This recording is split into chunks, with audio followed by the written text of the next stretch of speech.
Hello hi, मैं अपर्णा शुक्ला।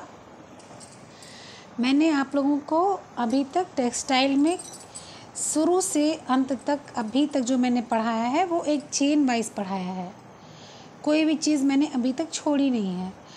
अब मैं आज नायलॉन पढ़ाऊँगी। नायलॉन के बाद क्या है, नायलॉन के बाद आएगा आपका आ जाएगा क्या, कुछ पॉलिस्टर रेसे आ जाएंगे, फाइबर आ जाएंगे जो मैंने तो वो मैं नहीं पढ़ाऊँगी क्योंकि लेट करने से कोई फ़ायदा नहीं। अभी सितंबर आज 3 तारीख हो गया, 2 तारीख हो गया, तो लेट करने से कोई लाभ नहीं है कि मैं बार बार वही एक ही चीज़ पढ़ाऊँगी।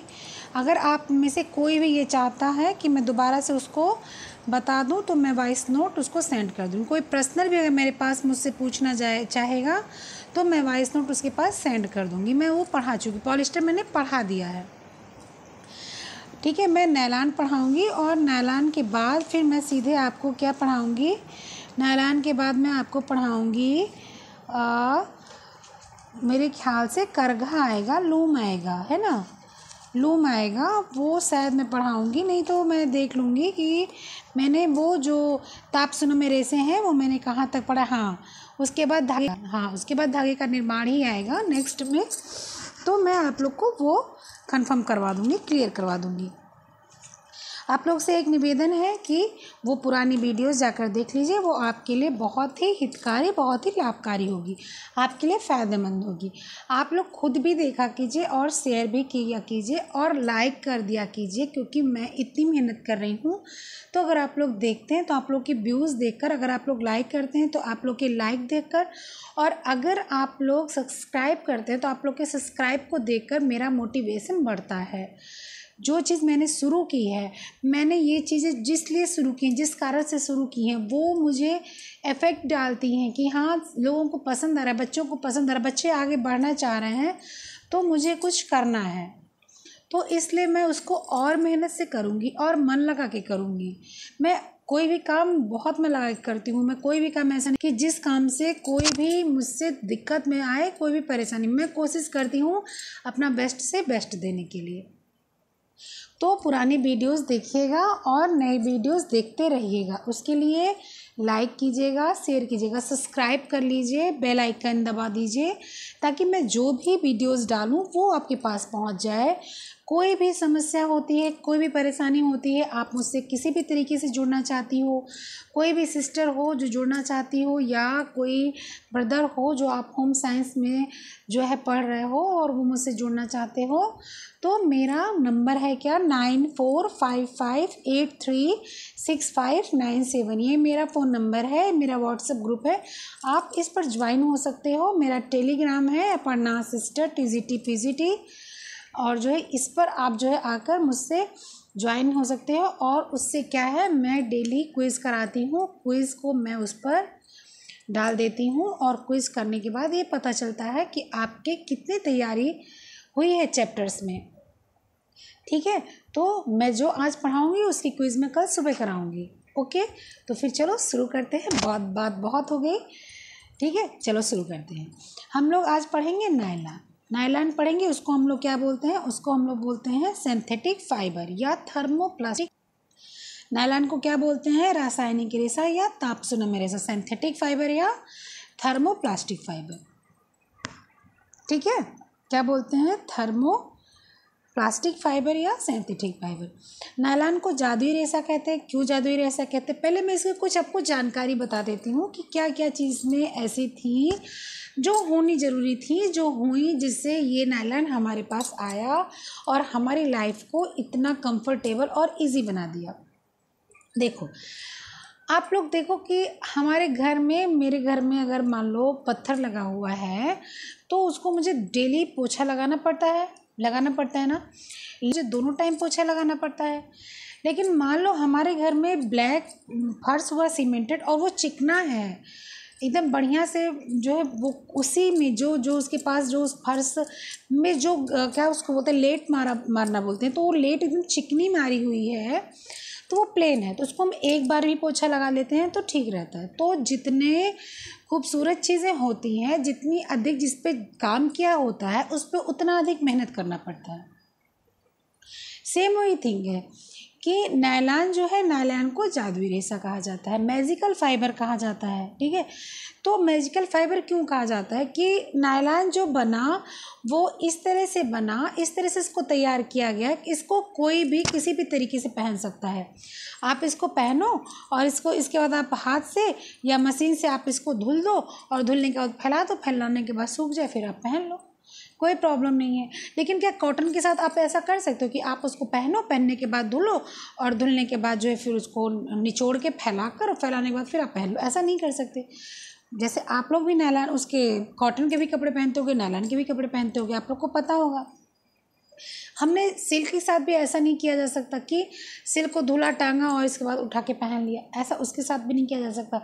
लेकिन ऐसा किया जा सकता, इसीलिए इसको मैजिकल फाइबर बोलते हैं कि आप इसको मतलब बिल्कुल रफ टफ यूज कर सकते हो कि दिन भर पहना, रगड़ा, घसीटा, काम किया, सब कुछ किया, उसके बाद क्या किया कि शाम के टाइम उसको हमने धुल दिया या जो है उसको खंगराया पानी में और डाल दिया। डालने के बाद सारे पसीने उससे और जो है गंदगी मैल निकल गई। उसके बाद दूसरे दिन हमने फिर पहले ना प्रेस करने का झंझट है, ना जो है उसको मुझे बहुत ज़्यादा रगड़ रगड़ करने का ज़रूरत है, ना तो बहुत ज़्यादा उसको प्रेस करने का ज़रूरत है, इसलिए इसको मैजिकल फाइबर कहा जाता है। ये हो गया रेयान की विशेषता हो गई कि मैजिकल फाइबर क्यों बोला जाता है। ठीक है, अब जो है कृत्रिम रेशे के आविष्कार में क्या क्या आया था? नायलॉन आया, डेक्रान आया, ऑरलॉन आया, विनायन आया, एक्रिलॉन आया, पॉलीसोनम रेशे आए। तापसुनम मतलब समझ रहे हो ना? थर्मोप्लास्टिक, तापसुनम मतलब होता है कि इनको गर्म करके बनाया जाता है। ये प्लास्टिक्स होते हैं, इनमें गैस और जो है इसमें ऑक्सीजन, नाइट्रोजन, ये सारे जो है अभी मैं आपको बताऊंगी, संगठन कर कर इसको खूब गर्म पहले मिलाया जाता है।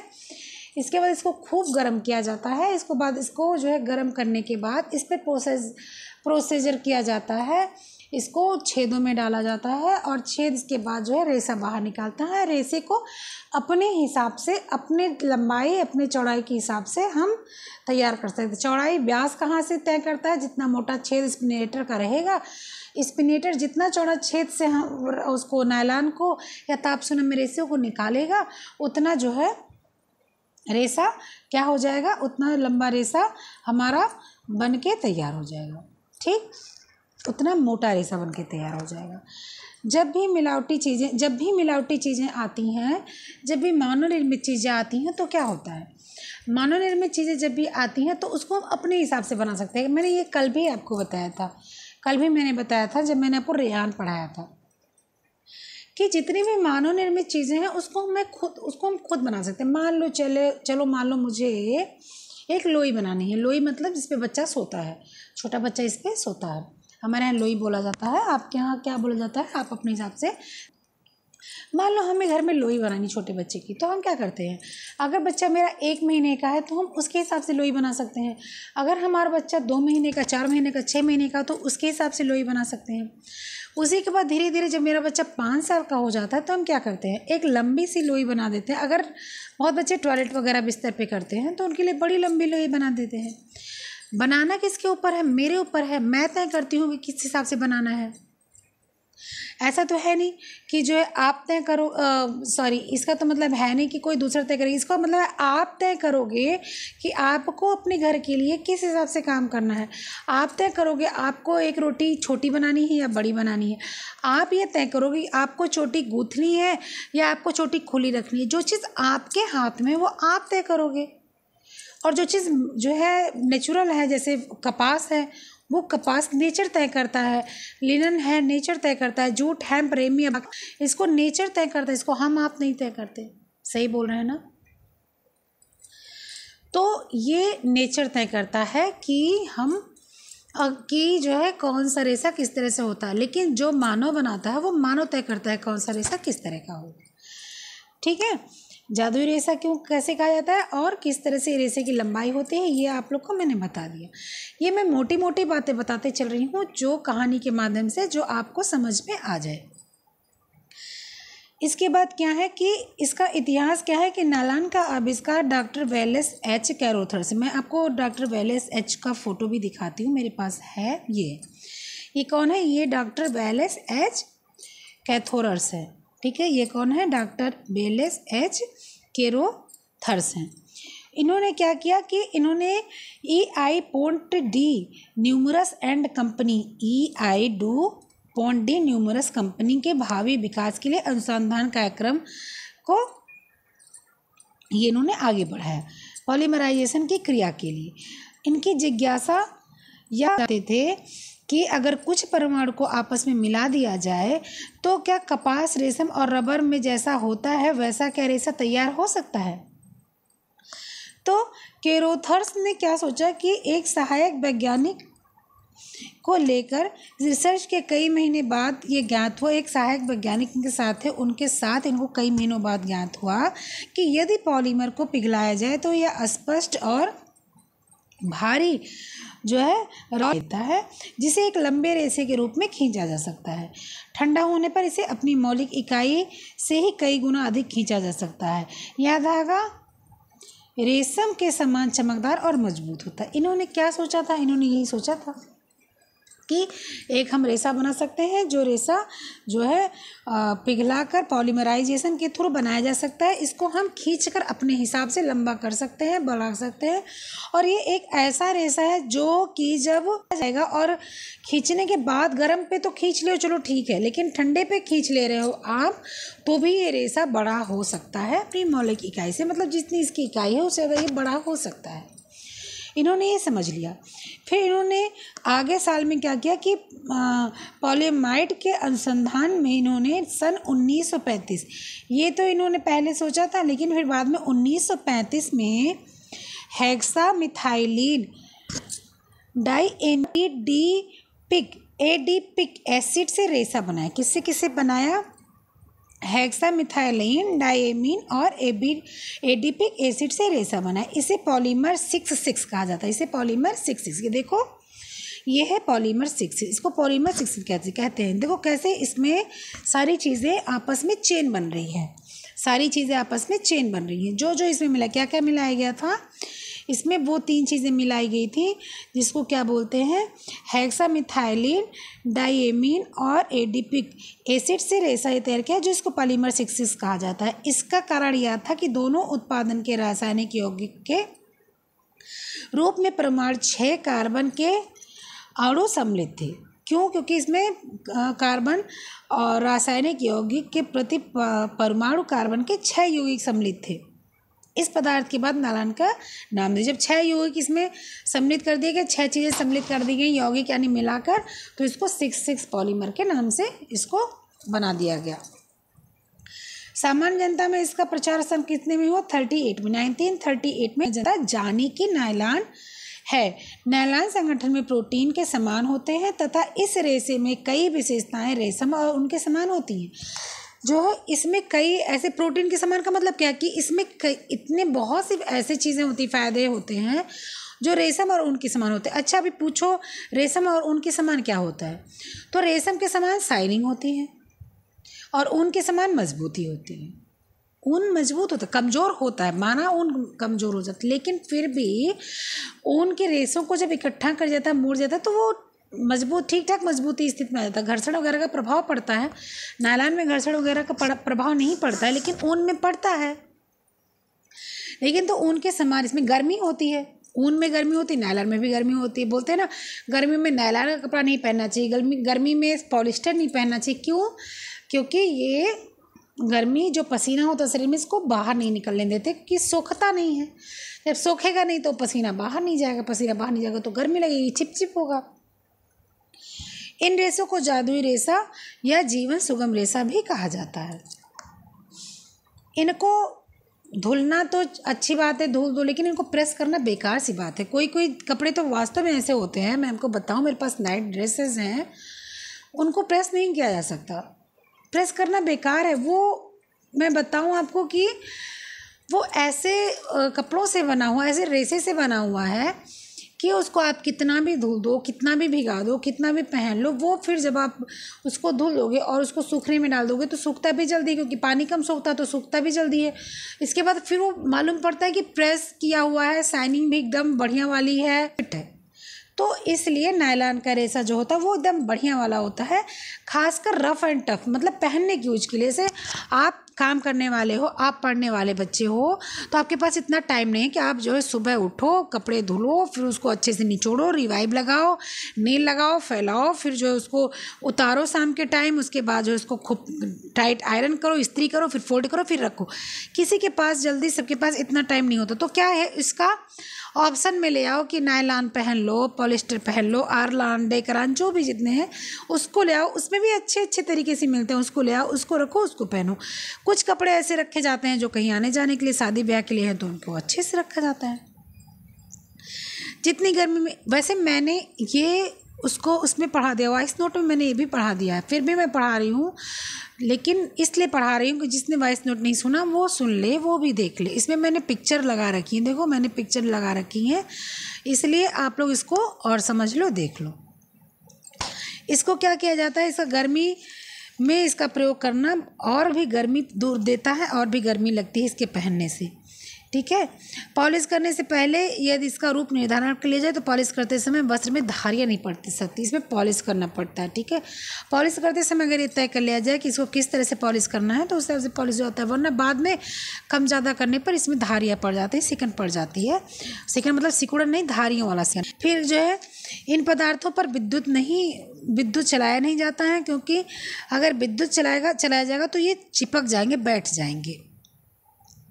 इसमें विद्युत जो होती है वो एकत्रित हो जाने के कारण रेसे निर्मित वस्त्रों को शुष्क सतह पर धूल एवं मैल के कण जम जाते हैं। अगर इसमें कहीं लाइट एकत्रित हो जाए, इकट्ठा हो जाए, किसी कारण से गर्मी इकट्ठा हो जाए, प्रेस वगैरह से अगर ये जल जाए तो क्या होता है, ये गंदा सा फील होने लगता है।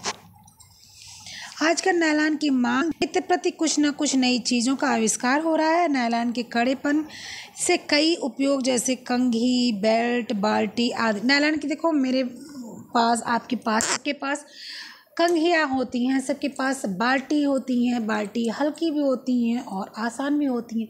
कंघियाँ अच्छी होती हैं, चिकनी होती हैं, प्लेन होती हैं, जिसके बाल लंबे वगैरह होते हैं, उनको आसान पड़ता है, तो इस सब के बनते हैं। अब ताप सुनम जो रेसे होते हैं फिर उनकी सुरक्षा के, ताप सुनम में रेसों की सुरक्षा साधनों में थोड़ा सा अंतर है। बहुत से चिकने पदार्थ शरीर की चिकनाई भी कम तापमान पर दूर नहीं होती।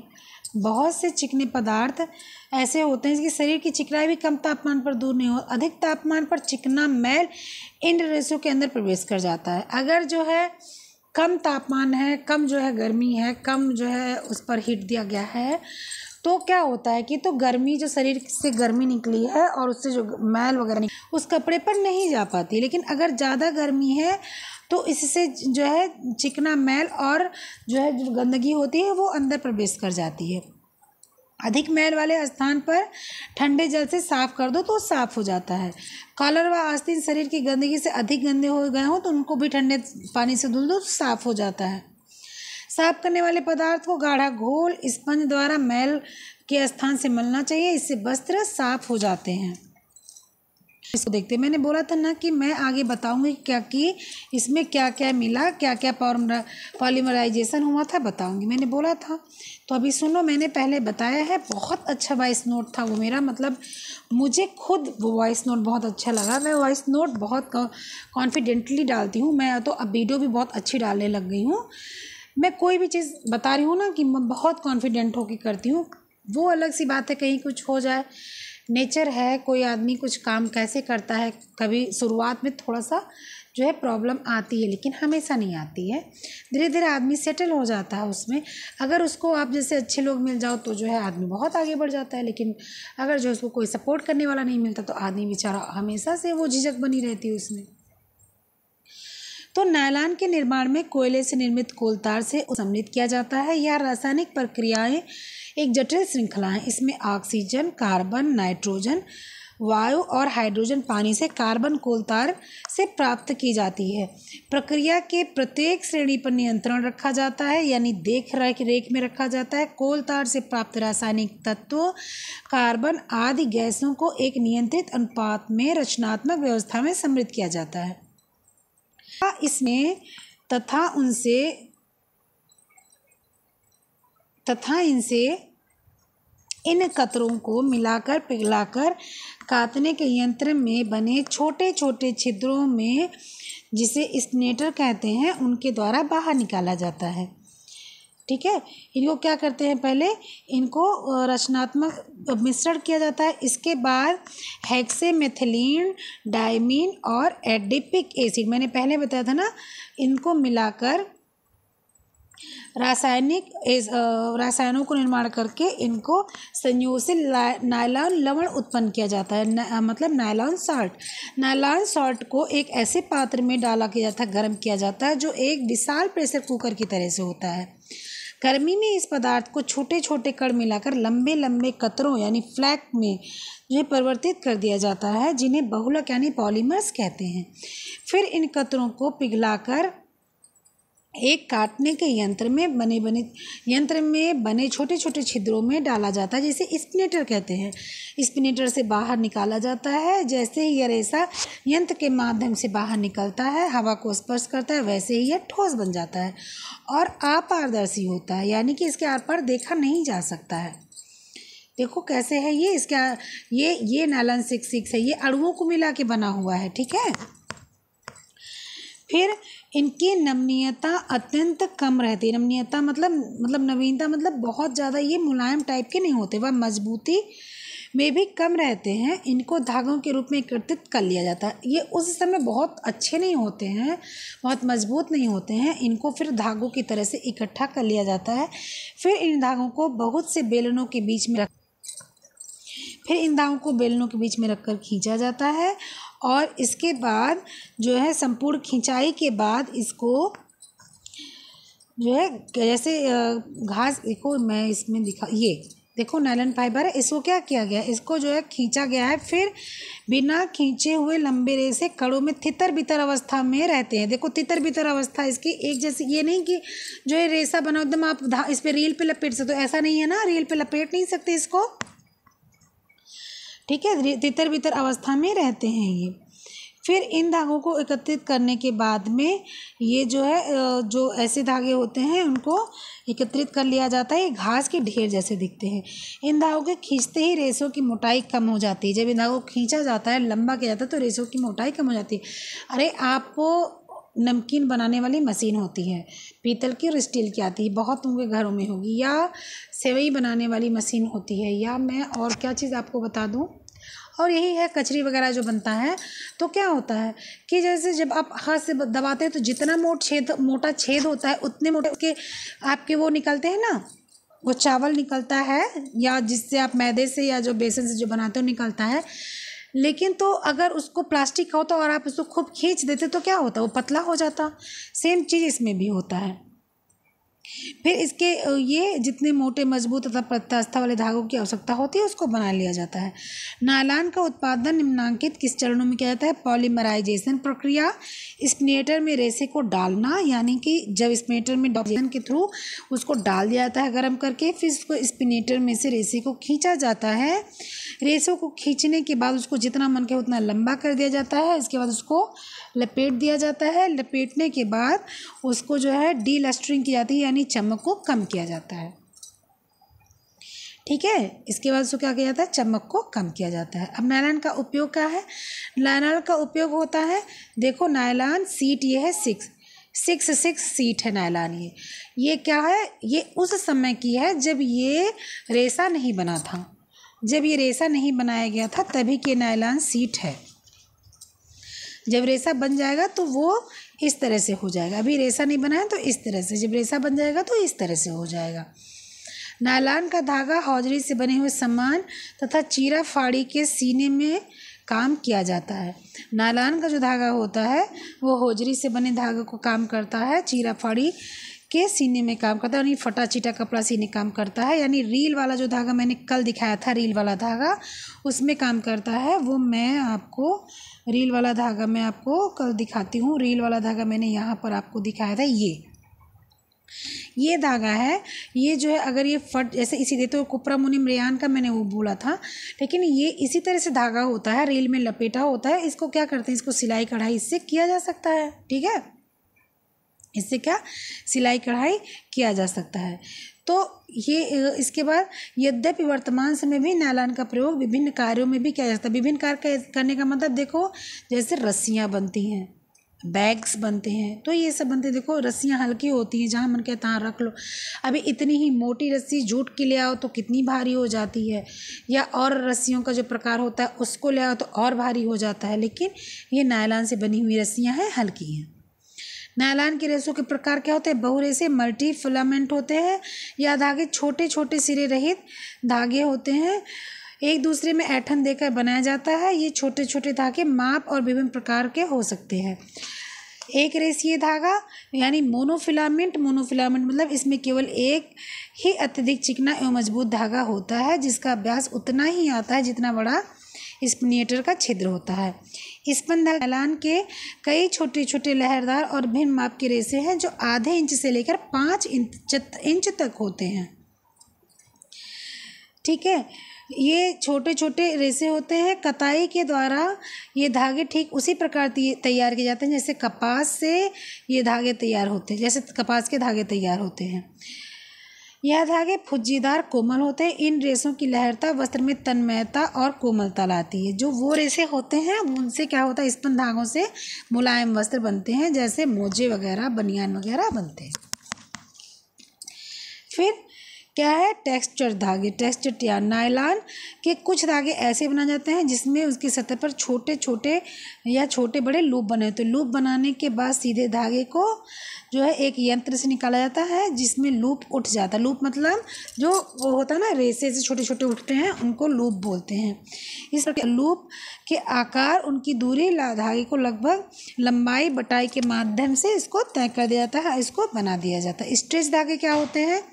नायलॉन के धागों को घुंघराला बनाया जाता है। दोनों ओर से पकड़कर खींचने पर खूब लंबे हो जाते हैं। इसके बाद जब उनको छोड़ दिया था तो घुंघराले हो जाते हैं। अभी आप वो बर्थडे में आप बॉक्स जब आपका तैयार होता, रैप हो जाता है, उसके बाद आप उस पर एक प्लास्टिक फ्लावर लगाते हो बो टाई की तरीके से, तो उसको क्या होता है, उसको में जब उसको छोड़ दिया था तो कैसे वो जो है एकदम रोल हो जाता है, करली हो जाता है ना। बस सेम चीज़ इसमें भी होती है। रेशों से वस्त्र का निर्माण कैसे होता है? 100% नायलॉन के वस्त्र भी बनाए जाते हैं, दूसरे रेशों के साथ भी मिलाकर बनाए जाते हैं। प्रबलन के रूप यानी कि मजबूती के रूप में भी बनाए जाते हैं। 100% नायलॉन मतलब एकदम से प्योर नायलॉन के कपड़े बनते हैं जो टिकाऊ होते हैं और आकृति में जो है ये बिगड़ने वाले नहीं होते, उनकी आकृति बिगड़ने वाली नहीं होती है। फिर उसके बाद कि इससे क्या होता है, कैसे कपड़े बनते हैं कि टिकाऊ बनते हैं, जो आकृति में बिगड़ने वाले नहीं होते हैं। सरलतापूर्वक इनको रखा धोया जाया जा सकता है। इसमें लोहा यानी कि आयरन की आवश्यकता बहुत कम होती है। करो या न करो आपके ऊपर डिपेंड करता है। इससे मोजे, ब्लाउज आदि बनते हैं और इसको आराम से धोए जा सकते हैं। मिश्रण कैसे बनता है? अभी मिश्रण का तो मैंने आपको बताया था कि इसमें कई रेशे मिला सकते हैं जिस हिसाब से आपको मिलाना हो। जैसे तो आप उसको भी बना सकते हैं, आपको कॉटन मिला के बनाना हो आप कॉटन भी मिला के बना सकते हो, ऊनी वगैरह कुछ भी।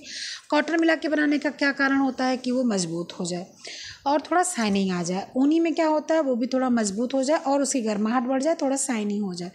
इसी तरह से आप किसी में इसको मिला सकते हो, मिला के बन सकता है ये संयोजित अथवा सम्मिलित वस्त्र। मतलब इसमें एक धागा नायलॉन का बनाया जाता है तथा दूसरा धागा दूसरे रेशे का बना जाता है। फिर इन दोनों को एक साथ बटा दिया जाता है। बटा मतलब एक साथ मिलाकर ऐंठ दिया जाता है। ऐंठने के बाद एक धागा ये संयोजित धागा बन जाता है। एक धागा किसका होता है? नायलॉन होता है। एक धागा किस चीज़ का मिला लो, कॉटन मिला लो और नायलॉन वो क्या बोलते हैं, डेक्रान, आयरन, जो भी मिला लो वो एक धागा उसका होता है। प्रबलन के रूप में यानी मजबूती के रूप में क्या होता है कि मोजे में आप देखो अंगूठे के पास लगा रहता है, एड़ी पे लगा रहता है, यहाँ सब ये प्रबलन के लिए रहता है। या कोई जैकेट पहनो, नॉर्मल सी जैकेट हो जो वो सारी जैकेट्स पहनो तो क्या होता है कि वो यहाँ पर कोहनी पर जो है वहाँ पर एक ऐसे पैच लगा होता है। कोहनी पर क्या होता है, ऐसे जो है ऐसे पैच लगा होता है ऐसे कोहनी पर। तो ये जो कोहनी पर ये ऐसे जो पैच लगा होता है ये नायलॉन का लगा दिया जाता है। तो क्या होता है कि इससे वो कपड़े वहाँ पर मजबूत हो जाते हैं। मोजे के एड़ी में ऐसे लगाया जाता है। एड़ी में अंगूठा ऐसे रहता है ना, मोजे का उंगली ऐसे बना रहता है, मोजे का उंगली ऐसे बना रहता है और इसके बाद ऐसे ऐसे ऐसे ऐसे जो है वो बराबर रहता है। तो जो ये अंगूठा रहता है बराबर तो सारा रहता है, लेडीज़ और जेंट्स में अंतर होता है। तो यहाँ पर उसको लगा दिया जाता है नायलॉन को ताकि मजबूत हो जाए। एड़ी पर यहाँ पर लगा दिया जाता है जिस ताकि ये मजबूत हो जाए। ये जो है जो जैकेट वगैरह बनती है उसके यहाँ पर लगा दिया जाता है ताकि मजबूत हो जाए। तो मजबूती के लिए लिया जाता है। ठीक है, नायलॉन किसके लिए लिया जाता है? मजबूती के लिए लिया जाता है। ठीक है, फिर नायलॉन की भौतिक विशेषता क्या होती है? रेशे का संगठन भौतिक मतलब फिजिकल प्रॉपर्टी होती क्या है? इसकी फिजिकल प्रॉपर्टी क्या होती है? नायलॉन कोयला, वायु, पानी के मिश्रण से निर्मित होता है। नायलॉन बहुत से मिश्रणों से बनता है। इसके एक परिवार का नाम है जिनके गुण, रूप, प्रयोग भिन्न भिन्न होते हैं। नायलॉन शब्द किसी एक रेशे को संबोधित नहीं करता बल्कि नायलॉन रेशा कई वर्ग को संबोधित करता है, जिस वर्ग में पॉलीमराइड या पॉलीमर नायलॉन कहा जा सकता है, जिसमें कार्बन, हाइड्रोजन, ऑक्सीजन एवं नाइट्रोजन सुनियंत्रित एवं सुनियोजित तरीके से रासायनिक यौगिक का संबंध सबूर करते हैं, उसी को नायलॉन बोला जाता है। पॉलीमर नायलॉन 6 की संख्या में व्यवस्थित होता है। ये मैं आप लोग को दिखाई हूँ, ये देखो 6 पॉलीमर है, ये 6 कैसे है देखो, सारे संयोजन कैसे मिल रहे हैं, ग्रीन, रेड, वाइट और ब्लू। देखो ब्लू है, ग्रीन है, रेड है, वाइट है, ये सब मिलके और एक बढ़िया नायलॉन रेशा बना रहे हैं 6 से। ताप का प्रभाव इस पर क्या होता है? ताप का प्रभाव नायलॉन कुछ मिश्रण बहुत थोड़े तापमान पर भी पिघल जाते हैं, जबकि कुछ 600 फ़ारेनहाइट तापमान तक जो है पिघलते हैं। मतलब कुछ बहुत कम जल्दी पिघल जाते हैं, कुछ अधिक गर्म इस्त्री इसमें नहीं करनी चाहिए वरना ये प्रेस में चिपक जाता है। रूप और संरचना कैसी होती है? अगर माइक्रोस्कोप से देखा जाए तो नायलॉन का रेशा गोलाकार और चिकना दिखाई देता है। ये आकृति में कुप्रामोनियम रेयान की तरह और डेक्रान के रेशे की तरह दिखाई देता है। उसको कैसे बोला था मैंने? आज मैंने क्वेश्चन भी आप लोगों से किया था कि ये पतली पतली छड़ की तरह से, जैसे पतली पतली लोहे की छड़ होती है वैसे ये रेशे कुप्रामोनियम, विस्कोस, ये सब जो रेशे दिखाई देते हैं पतली पतली छड़ की तरह से, उसी तरह से ये भी दिखाई देता है। फिर इसके बाद क्या आता है कि रेयान जो होता है ये अपारदर्शी होता है। रेयान रेशा जो होता है ये बहुत शाइनिंग होती है, इसमें सीधा और चिकना होता है, लेकिन इसकी शाइनिंग की वजह से इसको डीलस्टरिंग की जाती है, इसको शाइनिंग को डाउन किया जाता है। नमी का प्रभाव क्या होता है? नायलॉन का रेशा जो होता है वो तापक्रम को नियंत्रित करके रखता है, इसलिए नायलॉन के रेशे का जलकण बहुत कम प्रवेश कर पाते हैं। नायलॉन के रेशे में पानी बहुत यानी सोखने की क्षमता कम होती है इसमें, जिसके कारण धूल, वस्त्र वगैरह बहुत जल्दी जा नहीं पाते हैं और इसलिए जो है इसको जब धुला जाता है तो जल्दी साफ़ हो जाते हैं, क्योंकि जब पानी ज़्यादा प्रवेश नहीं करेगा तो जल्दी साफ़ हो जाएगा और सूख भी जाएगा। किंतु इसके कारण इनको पहनने में बड़ी असुविधा होती है, क्योंकि अभी बताया ना, मैंने पहले ही बताया कि जो भी रेशे ताप सुनम्य होते हैं, गर्म वाले होते हैं, उनको गर्मियों में पहनना बड़ी मुश्किल हो जाती है, क्योंकि वो सोखते नहीं तो पसीना होता तो पसीना शरीर में रहता, चिपचिप करता, गर्मी फील होती है। ठीक है, जिसके पसीने में अम्ल ज़्यादा होता है, क्षार ज़्यादा होता है, उसके पसीने में बदबू भी आने लगती है। कॉटन में बदबू कम आती है और इवन जो और धागे होते हैं जो पसीना नहीं सोखते उनके अपेक्षा। ठीक है, इसलिए गर्मी में नायलॉन वगैरह नहीं पहनना चाहिए। ताप का संचालक नायलॉन अच्छा ताप संचालक है। नायलॉन सूर्य के प्रकाश का प्रतिरोध नहीं करता, इसलिए इसका प्रयोग पर्दे हेतु नहीं करना चाहिए। यह पारदर्शक होने के कारण भी पर्दे का प्रयोग में नहीं लाया जाता। यहाँ पर तो बोल रहा है कि ये अपारदर्शिक जो है इसका जो है आकार होता है, लेकिन जब इसको बनाया जाता है नायलॉन को तो इस तरह से इसकी बनावट की जाती है कि ये बनाने के बाद अपारदर्शी टाइप का दिखने लगता है, मतलब आर पार दिखने की स्थिति हो जाती है। तो अगर पर्दा वगैरह खिड़की पे लगा दिया जाए तो आर पार दिख सकता। पहले जब ये रहता जब रहता देखो ये जो देखो यहाँ पर ये जब बना हुआ है तो ये अपारदर्शी है, ये बना हुआ है तो अपारदर्शी है, लेकिन जब ये इस तरह से बन जाएगा, अब आप इसको फील करो, मैंने कपड़ा नहीं लगाया, मुझे लगाना चाहिए था, मैं भूल गई। इसको फील करो, जब आप इस तरह से कपड़े बनाओगे इससे तो ये पारदर्शी हो जाएगा, क्योंकि पतला हो जाएगा, खींचा जाएगा तो पारदर्शी हो जाएगा, तो पारदर्शी हो जाएगा तो इससे पर्दे तो नहीं लगा सकते, पर्दे तो मोटे लगाए जाते हैं। अंदर फैशन के लिए आप कोई भी पर्दे लगा दो हल्के हल्के, लेकिन आपको जो बाहरी खिड़की वगैरह होते हैं उन पर मोटे गाढ़े रंग के पर्दे लगाए जाते हैं। ठीक है, तो क्या हो गया कि ये नायलॉन का गर्मी का प्रभाव बता दिया कि गर्मी इसमें नायलॉन में जो है ज़्यादा सहने की क्षमता नहीं होती है, ये पिघल जाता है, इसमें 482 फ़ारेनहाइट पर ही पिघल जाता है। कुछ ही रेशे ऐसे होते हैं जो 600 फ़ारेनहाइट तक जा पाते, नहीं तो अधिकतर रेशे 400 पर ही पिघलने लग जाते हैं, 480 पर ही पिघलने लग जाते हैं। चिरस्थायी तो नायलॉन बहुत टिकाऊ होता है, बहुत बढ़िया होता है, आप इसको मजबूती के लिए अपना सकते हो। ठीक है, इसको आप मजबूत, क्या होता है, इन वस्त्रों को सिलाई उधड़ने के कारण इनका रंग फीका जरूर पड़ सकता है, त्याग सकता है, लेकिन मजबूत होता है। नायलॉन के रेशे इतने मजबूत और टिकाऊ होते हैं, पहनते समय कभी कभी दूसरे वस्त्र कट जाते हैं लेकिन ये नहीं फटता है। इसको कैंची से बार बार तेज धार करना पड़ता है तब नायलॉन कटता है, क्योंकि नायलॉन चिकना भी बहुत होता है तो कैंची फिसल जाती है।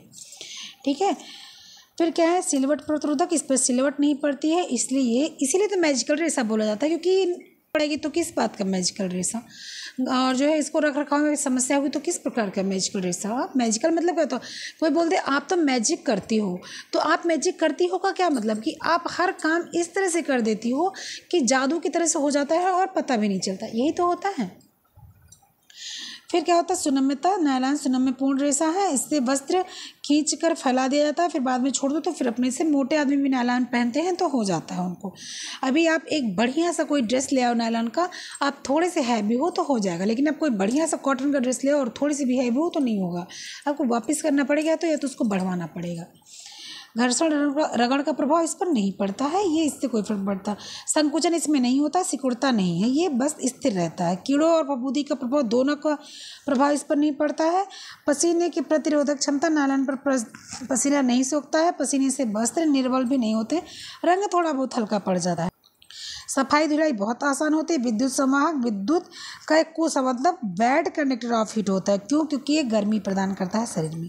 अब नायलॉन की रासायनिक विशेषता क्या होती है, संगठन मैंने बार बार बता दिया, वही सेम थिंग है, तो संगठन वही कार्बन, हाइड्रोजन, ऑक्सीजन और नाइट्रोजन, वही बार बार एक ही चीज़ में घूम घूम के बताता है कि जो है संगठन क्या है। क्षार और अम्ल का प्रभाव, क्षार का और अम्ल का प्रभाव इस पर बहुत कम ही पड़ता है। तेज जो है ब्लीच करने से इसमें हानि होती है, करता है। नमक और गंधक, तेजाब आदि नायलॉन पर डालने से इसमें भी हानि हो जाती है, इसलिए ये सब भी नहीं डालना चाहिए। रंजक से इसकी बंधुता है, मतलब कि इस पर कलर बढ़िया चढ़ता है। ब्लीच का प्रभाव, ब्लीच इस पर जो है करने पर रंग खराब हो जाता है और अच्छा कोई ज़्यादा प्रॉब्लम नहीं होती है। पसीने का प्रभाव, पसीना भी इस पर जो है सोखता है, गर्मी देता है, कलर उड़ता है और विशेष प्रभाव नहीं पड़ता है। ठीक है, अब नायलॉन का बता गया। मिश्रित वस्त्र भी बनते हैं, कॉटन वगैरह मिला के बनते हैं, ब्लेंडेड ड्रेस होते हैं उनको भी बनाया जाता है कि क्या किया जाता है, धागों की लंबाई, व्यास, रंग के अंतर मिलाकर बांटकर और इसको जो है एक साथ मिलाकर बनता है। मिक्सचर रेशे की जो है हर प्रकार के रेशे जो है एक नायलॉन का रहेगा, यानी ताना नायलॉन का रहेगा और बाना किसी दूसरे का। ताना खड़े को बोलते हैं और बाना लेटे को बोलते हैं, तो ताना नायलॉन का रहेगा, बाना किसी और का रहेगा, तो उसको मिक्सचर रेशा बोलते हैं। संयोजित वस्त्र मतलब संयोजन क्या बना दिया, नायलॉन को सूती, वहीं से मिश्रित की क्या बोलेंगे, नायलॉन के तंतुओं को जो है आप परिपक्व अवस्था में ही मिला लिया जाए। अगर नायलॉन का तंतु गर्म है तभी उसमें कुछ और मिला जाए तो मिश्रित बोलते हैं। और संयोजी क्या बोलते हैं कि जब नायलॉन को सूती से, एसीटेट से, रेयान से, ऊनी से मिलाया जाए तो उसको क्या बोलेंगे, संयोजित रेशा बोलेंगे। प्रबलन इसमें बहुत अच्छा होता है, मजबूती होती है। इसको जो है सूती कपड़े के साथ उपयोग किया जाता है, सूती मोजा होता है तो उसमें भी उपयोग किया जाता है, ये लेगी भी नायलॉन का उपयोग होता है। शर्ट वगैरह भी नायलॉन के बनते हैं, ड्रेसेस वगैरह भी नायलॉन की बनती है, नायलॉन की रस्सियाँ बनती हैं, नायलॉन के बोरे बनते हैं, नायलॉन के जो है मैट वगैरह भी बनते हैं। गाड़ी वाड़ी कार वार में नायलॉन के मैट वगैरह डाले जाते हैं, तो ये सब बनता है। आप लोग संयोजी रेशा और मिश्रित रेशे में कंफ्यूज नहीं हो। मिश्रित रेशा का क्या मतलब होता है, मिश्रित रेशे का मतलब होता है कि जब रेशा तैयार किया जा रहा हो उसी समय उसमें और कुछ मिला दिया जाए तो वो मिश्रित रेशा है, यानी गीली अवस्था में, कच्ची अवस्था में, अपरिपक्व अवस्था में। और संयोजी मतलब कि जब उसको किसी रेशे के साथ मिला के बनाया जाए, ऊन के साथ, आपको रेशम के साथ, आपका उसके कॉटन के साथ, इसके सब के साथ अगर मिला के बनाया जाए तो इसको संयोजी रेशा कहते हैं। अब नायलॉन आपका ख़त्म हो गया। नायलॉन में मेरे ख्याल से कुछ नहीं बचा है। अगर नायलॉन में आपको कोई भी समस्या कहीं से आती है तो आप मुझसे पूछ सकते हो। मैंने इसका वॉइस नोट डाला, मैं बार बार बोल रही हूँ कि मैंने इसका वॉइस नोट डाला है। अब एक चीज़ सुन लो, आप जो भी लोग हो लास्ट तक अगर मेरे साथ जुड़े हुए हो तो आप इतना सुन लोगे कि आपके एग्ज़ाम हो सकता है तो अक्टूबर लास्ट में, हो सकता है तो नवंबर फर्स्ट वीक में, सेकंड वीक में हो। अगर मान लो नवंबर में नहीं होता तो फिर जो है लोकल चुनाव होंगे, इस वजह से। तो आप ये सोच के तैयारी करो कि अक्टूबर लास्ट में या नवंबर फर्स्ट में मुझे एग्ज़ाम देना है। तो मैं डेली वीडियोस बना रही हूँ, वीडियोस को देखो और उससे जो भी समस्या होती है वो मेरे व्हाट्सएप ग्रुप पर मुझसे पूछो आप, ठीक है। मेरे व्हाट्सएप ग्रुप से भी जुड़ सकते हो और आप मेरे टेलीग्राम ग्रुप से भी जुड़ सकते हो। टेलीग्राम क्या है? अपर्णा सिस्टर TGT PGT, आप उस पर भी जुड़ सकते हो और आप मेरे व्हाट्सएप ग्रुप पे भी जुड़ सकते हो। कोई भी समस्या होती है मुझसे पूछ सकते हो, मुझे आप फ़ोन कर सकते हो। फ़ोन करने का टाइम मेरा यही रखना, 10 बजे के बाद फ़ोन करना और 5 बजे के पहले फ़ोन करना। आप इसी टाइम में मुझे फ़ोन करना। मैसेज आप 24 आवर्स कभी भी कर सकते हो, जब मुझे टाइम मिलेगा, जब मैं आपकी जो है आंसर देने के लिए वो जो है एकदम से कंफर्टेबल हो जाती हूँ तो मैं तुरंत आंसर देती हूँ। मैं आंसर सबका देती हूँ, किसी का भी ऐसा आंसर नहीं कि मैं नहीं देती हूँ। अदरवाइज़ अगर मैं आंसर नहीं दे पाती हूँ तो परेशान नहीं होइएगा, मैं आंसर दूंगी ज़रूर। अगर आप फ़ोन करते हो मेरे पास तो मैं आपका फ़ोन भी रिसीव करती हूँ, अदरवाइज़ अगर नहीं कर पाती हूँ तो मैं दोबारा कॉल बैक करूँगी, ठीक है। तो खूब पढ़ो, खूब खाओ, खूब पियो, मस्त रहो, स्वस्थ रहो। Okay, bye.